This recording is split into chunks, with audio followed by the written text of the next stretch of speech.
I udkanten af den lille landsby boede en kvinde i et lille, enkelt hus. Hun følte sig ofte fortabt og alene i denne lille verden. Hendes hverdag var kedelig og altid den samme. Hver dag sad hun ved bordet, kiggede ud af det lille vindue og drømte om mere. Hun ønskede mere plads, mere frihed og mere lykke. Hvis jeg bare havde mere plads, ville jeg være lykkelig, tænkte hun igen og igen. Men jo mere hun tænkte på det, desto mere frustreret blev hun. Den konstante utilfredshed gjorde hende trist og vred. Nogle gange spurgte hun sig selv, om det var hendes egen skyld. Måske var hun bare ikke god til at være lykkelig. Hun følte, at livet passerede hende, mens hun sad fanget i sit lille hus. Udsigten til landsbyen gjorde hende endnu mere ulykkelig. Der boede mennesker, som levede et bedre liv. Hun så dem le, lege og tale sammen. Det virkede, som om de bar al glæde og lykke i deres hjerter.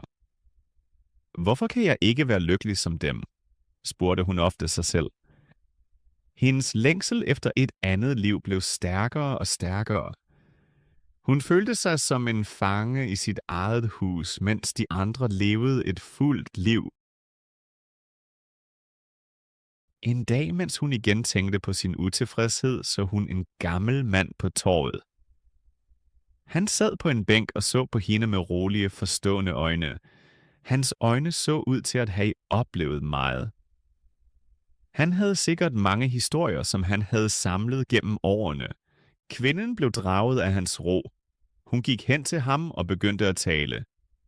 Mens hun talte, flød ordene som et vandfald. Hun fortalte om trængslen, følelsen af mangel og den konstante sorg, hun mærkede. Den vise mand lyttede tålmodigt.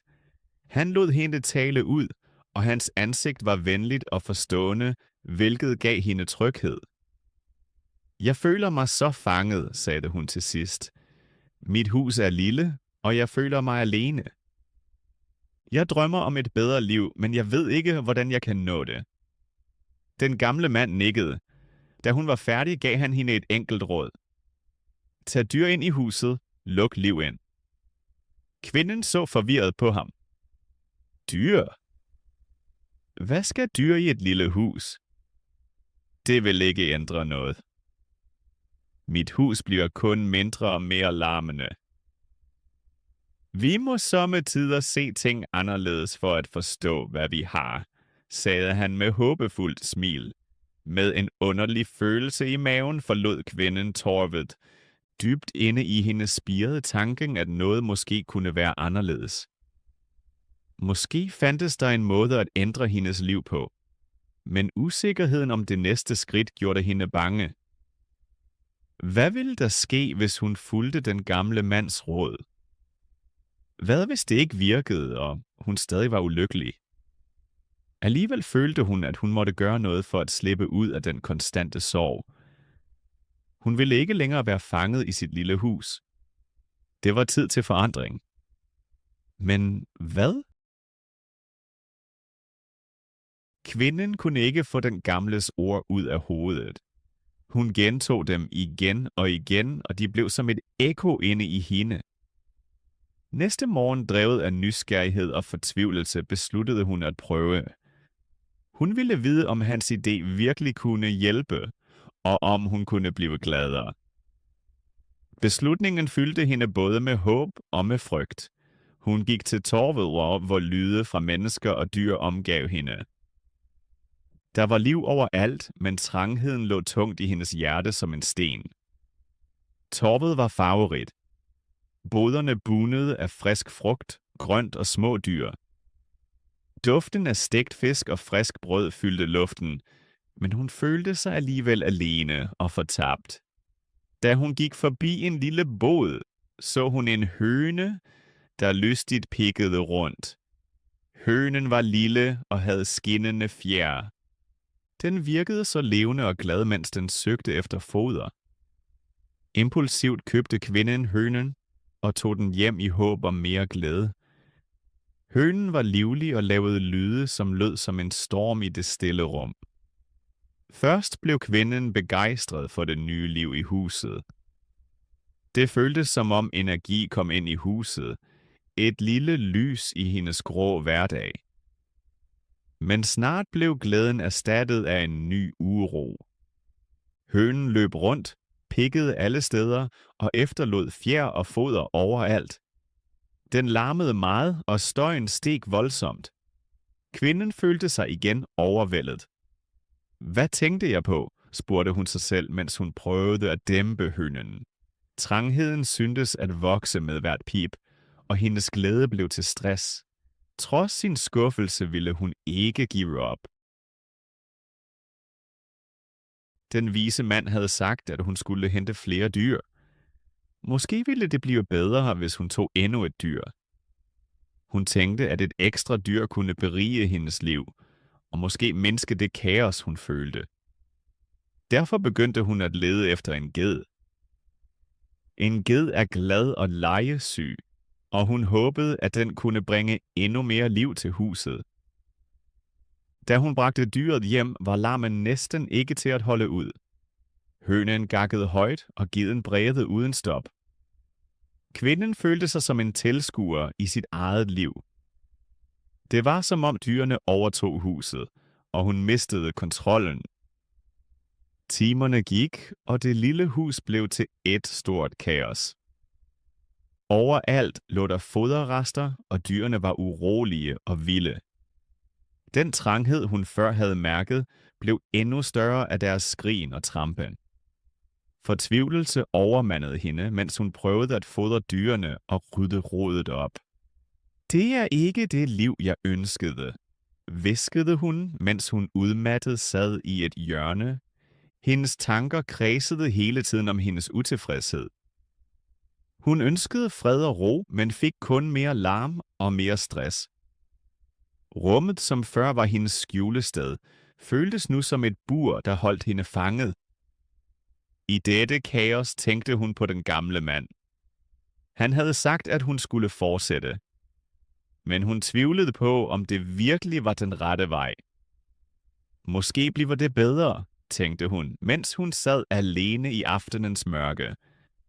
Men i sit hjerte vidste hun, at den lykke, hun søgte, ikke var let at finde. Hun spurgte sig selv, om hun havde truffet det rigtige valg, og om dyrene virkelig kunne hjælpe. Lyden af hønen og geden rungede i hendes hoved, mens hun tænkte på det næste skridt. Hun følte sig fortabt og vidste ikke, hvordan hun skulle komme ud af dette råd. Men dybt inde håbede hun på en forandring, der snart kunne give hende fred. Dagene gik, og kvinden var fast besluttet på at følge den vises råd videre. Hun ville finde løsningen på sin utilfredshed. Selvom det ikke føltes sådan endnu, gav hun ikke håbet op. En morgen gik hun ud for at købe en ko. Hvis jeg henter et stort dyr, bliver der måske mere liv, tænkte hun håbefuldt, næsten desperat. Tanken om, at en ko kunne hjælpe hende, gjorde hende nervøs, men også nysgerrig. Da hun bragte koen hjem, følte hun, at væggene kom endnu tættere på. Hønen gakkede højt, geden brændede, og nu lød koens dybe mu. Det lille hus blev til et kaotisk teater. Hver lyd brød den stilhed, hun savnede så meget. Kvinden var overvældet af alle lydene og uroen. Dyrene syntes ikke at have plads. De trådte hende på fødderne og søgte hele tiden foder i det trange rum. Væggene, som før virkede tunge, føltes nu som et bur uden luft. Hvad har jeg dog tænkt? Spurgte hun sig selv, mens stressen voksede. I det øjeblik huskede hun tiden, hvor hun var alene og savnede selskab. Dengang troede hun, at mere liv i huset ville gøre hende lykkelig. Nu ønskede hun intet andet end ro og fred. Efter nogle dage så hun, at gulvet var dækket af møg. Væggene var fulde af støv, og luften var tung og kvalm. Dyrenes larm fyldte hver krog, og kvinden følte, hun var ved at kvæles. Hendes håb om, at dyrene ville berige livet, var blevet til et mareridt. Om natten, når dyrene faldt til ro, sad hun alene på sin lille seng. Tankerne oversvømmede hende. Burde jeg ikke bare have været tilfreds med det, jeg havde? Spurgte hun sig selv. Stressen og uroen gjorde hendes syn på verden endnu mørkere. Dyrene, som skulle bringe liv, gav kun kaos og fortvivlelse. Hun følte sig fanget i en strøm af mørke tanker som en skygge over hjertet. Hun følte sig alene og fortabt midt i det rod, hun selv havde skabt. Den vise mand havde rådet hende til at bringe mere liv ind i huset. Men nu tvivlede hun. Måske mente han ikke dyr, men en anden slags liv, som hun ikke havde set. Tankerne snurrede rundt i hendes hoved. Hvad nu, hvis det hele var forgæves, tænkte hun fortvivlet. Hun følte sig fanget, ikke kun i det lille hus, men også i sine tanker. Igen og igen spurgte hun sig selv af, hvordan hun kunne slippe ud. Hun huskede de gode stunder, hvor alt var enklere, og hun værdsatte de små ting. Nu virkede alt tabt. Dyrene, som hun så som løsningen, var nu kilden til hendes ulykke, og sorgen holdt hende fast. Hun vidste, at noget var galt. Måske var det tid til at tage det næste skridt. Men hvad kunne hun gøre? Hun måtte beslutte sig. Måske måtte hun føre dyrene ud igen, for endelig at få ro. Det stod klart, at den gamles råd ikke løste hendes problem. Kvinden sukkede dybt og kiggede ud af vinduet. Hun ønskede fred og et klart syn på sit liv. Hun vidste, hun måtte handle, men hun var usikker på, hvordan. En del af hende ville spørge den gamle, om der fandtes en anden vej. Men en anden del var for stolt og ville ikke vise svaghed. Til sidst vidste hun, at tiden var inde til forandring. Det kunne ikke fortsætte sådan. Hun ville genvinde kontrollen over sit eget liv. Med ny beslutsomhed rejste hun sig og lagde en plan. Måske var det tid til at ændre synet og handle modigt for at finde den lykke, hun søgte. Her er den udvidede version af kapitlet med ca. 100 ekstra ord uden afsnit. Dagene trak sig som tykkegummi, og kvinden følte sig udbrændt og træt. Det lille hus, der før føltes som et fængsel, var nu fyldt med næsten uudholdelig larm og kaos. Hun kunne ikke trække vejret uden at tænke på hønen, geden og koen, som gjorde livet svært. Dyrene, som hun så som løsningen på sin ensomhed, var blevet en kilde til stress og rod. En aften, mens solen gik ned og blødt lys faldt ind, sad kvinden på gulvet omgivet af dyrene. Hønen gakkede højt, geden sprang rundt, og koen stod bare og kiggede på hende. En følelse af magtesløshed skyllede over hende. Hun mærkede tårerne på kinderne og vidste, at hun havde nået et vendepunkt. Sådan kan det ikke fortsætte, hviskede hun, mens de første tårer af fortvivlelse faldt. I det øjeblik dukkede den vise mand igen op i hendes tanker. Tag dyr ind, havde han sagt, men det havde hun ikke rigtigt forstået. Hun havde lukket liv ind i huset, men det var ikke det liv, hun behøvede. Det var kaos, ikke den opfyldelse, hun søgte. Næste dag besluttede hun at besøge den gamle mand igen. Hun havde brug for klarhed. Hun havde brug for en vej ud af rodet. På vejen til torvet var hendes hjerte tungt, og tankerne kørte rundt. Hvad nu, hvis han ikke forstår mig, tænkte hun. Hvad nu, hvis han ser mig som svag? Men længslen efter et svar var stærkere end frygten. Hun vidste, at hun måtte ændre noget for at få fred igen. Da hun fandt den vise mand, sad han på samme bænk som sidst.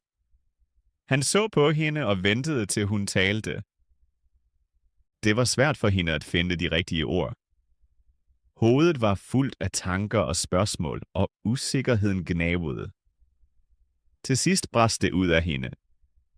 Jeg hentede dyrene, men nu er jeg endnu mere ulykkelig. Som det er nu, kan jeg ikke leve sådan. Den vise mand nikkede langsomt, som om han allerede kendte hendes følelser. Hans blik var roligt og fuld af forståelse. Han ventede tålmodigt, til hun fortsatte. Hønen, gedden, koen. De gør ikke mit liv bedre. Jeg troede, jeg ville blive lykkelig, hvis jeg bragte mere liv ind i huset. Men jeg har kun fået mere kaos og larm. Jeg føler mig fanget og ulykkelig, og jeg ved ikke sammen, hvad jeg skal gøre. Før dem ud igen, sagde manden blot. Ordene ramte hende som et lyn. Det var så enkelt, så klart. I det øjeblik forstod hun, at hendes utilfredshed ikke skyldtes husets størrelse eller manglen på dyr. Det lå i hendes eget syn. Hun havde prøvet at ændre det ydre uden at røre den indre uro, som plagede hende. Med ny beslutsomhed vendte hun hjem. Hun vidste, hvad hun skulle gøre. Dyrene måtte ud igen. Måske var det nøglen til den frihed, hun længtes efter. Tanken skræmte hende, men lettede også. Det var tid til at genvinde kontrollen over sit liv. Da hun kom hjem, trak hun vejret dybt. Dyrenes larm var høj og rodet stort. Men nu vidste hun, at hun ikke kunne vente længere. Hun måtte handle. Dyrene skulle ud i det fri, hvor de havde plads til at leve og lege. Med beslutsomme skridt gik hun hen til hønen. Hun åbnede døren og førte dyret ud. Hønen flaksede og gakkede, som var den glad for friheden. Næste dyr var gedden. Gedden sprang rundt, og kvinden måtte smile. Til sidst kom koen. Den var det største dyr, og det tog lidt tid at få den ud. Da dyrene endelig var ude, følte hun lettelse. Stilheden, som fulgte, var en gave. Væggene i det lille hus syntes at løfte sig, og rummet føltes bredt og åbent. Nu kunne hun tænke klart igen. Nu hvor dyrene var ude, forstod hun, at lykke ikke kun afhænger af ydre forhold. Det handler også om, hvordan man ser tingene. Hun havde lært, at man nogle gange må give slip. Det skaber plads til det, der virkelig betyder noget. Friheden, hun nu mærkede, var ny for hende, og hun ville nyde den fuldt. Hun vidste, at hun i fremtiden ville leve på en anden måde. Da kvinden nåede sit lille hus, mærkede hun en ny følelse i hjertet. Det var en blanding af nervøsitet og beslutsomhed, en styrke hun ikke havde følt før. Hun vidste, at tiden var kommet til at føre dyrene ud igen. Det var ikke en beslutning, det var en befrielse, hun behøvede for at slippe de sidste dages byrde. Hun havde fået nok af larmen og kaoset, som sled på hendes sidste nerve. Først gik hun hen til hønene. Hun åbnede døren og så fuglen kigge nysgerrigt ud.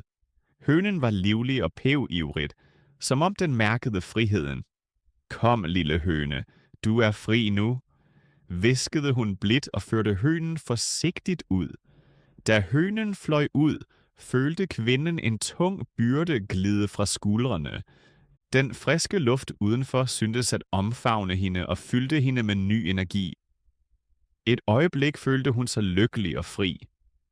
Næste var gedden. Den var livlig og sprang rundt, mens kvinden førte den ud. Her hører du til, ikke indenfor, sagde hun, og så gedden hoppe glad over gården. Gedden nød friheden, og kvindens smil blev større. Det var dejligt at se dyrenes glæde, og inde i hende voksede tilfredsheden. Til sidst kom turen til koen. Den store ko var rolig, men det var sværere for kvinden at give slip. Hun havde brugt meget tid med dyret og følte et særligt bånd. Alligevel vidste hun, at det var det rette. Ude kan du græsse, ikke bo trangt, mumlede hun og førte koen til haven. Da dyrene var ude og døren lukkede bag dem, trak kvinden vejret dybt. Stilheden, som fulgte, var en velsignelse. Det føltes, som om det lille hus pludselig havde plads igen. Væggene, der før havde trykket hende, føltes nu brede og åbne. Hun satte sig ved bordet og kiggede ud af vinduet. Lyset faldt blidt på gulvet og gjorde rummet lyst. Luften var klarere end før, og hun mærkede sit sind falde til ro. Pludselig indså hun, hvor meget plads hun egentlig havde, selvom huset var lille. Det var ikke husets størrelse, der gjorde hende lykkelig. Det var friheden fra byrden af dyrene og hendes egne forventninger. Med et smil på læben følte hun sig let og fri. Hun begyndte at værdsætte de små ting, hun før overså. Lyset, fuglenes sang og det simple liv. Haven var fuld af farver og liv.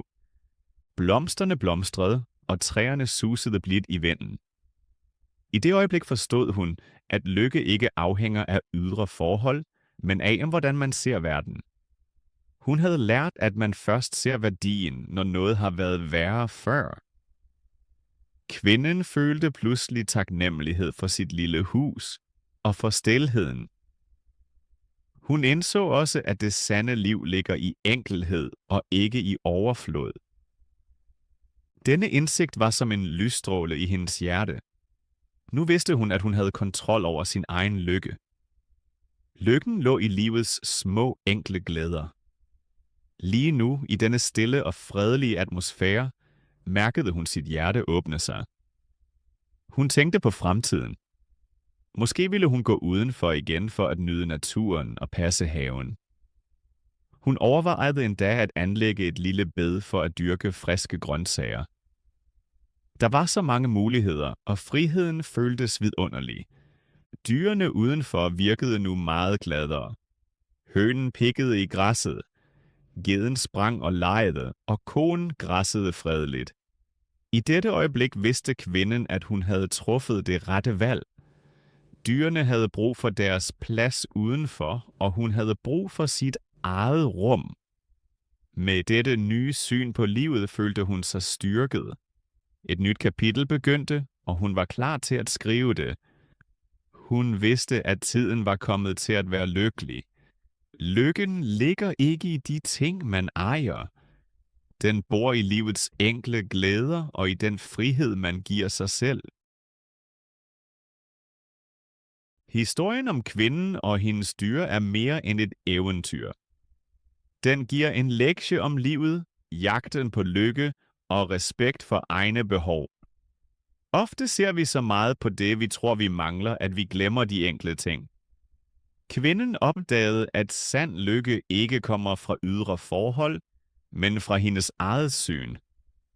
Lykken sidder i måden, vi ser verden på. Små øjeblikke kan have stor værdi, hvis vi giver dem plads. Moralen er klar. Nogle gange må vi give slip for at skabe rum til det vigtige. Tag dig tid til at stoppe op og lyt til dine egne behov.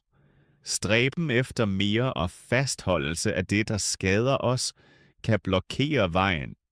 Da kvinden førte dyrene ud, fandt hun fred og et nyt syn på livet. Denne indsigt er værdifuld og kan hjælpe os alle til et mere fyldt liv. Jeg håber, at historien glædede dig og fik dig til at tænke. Samtidig kan den støtte dig i at forbedre dine danskfærdigheder. Det er sjovt at leve sig ind i figurerne og følge deres oplevelser. Hvis du kunne lide historien, så skriv gerne en kommentar. Del dine tanker og indtryk med os andre. Din feedback er værdifuld og hjælper mig med at forbedre historierne.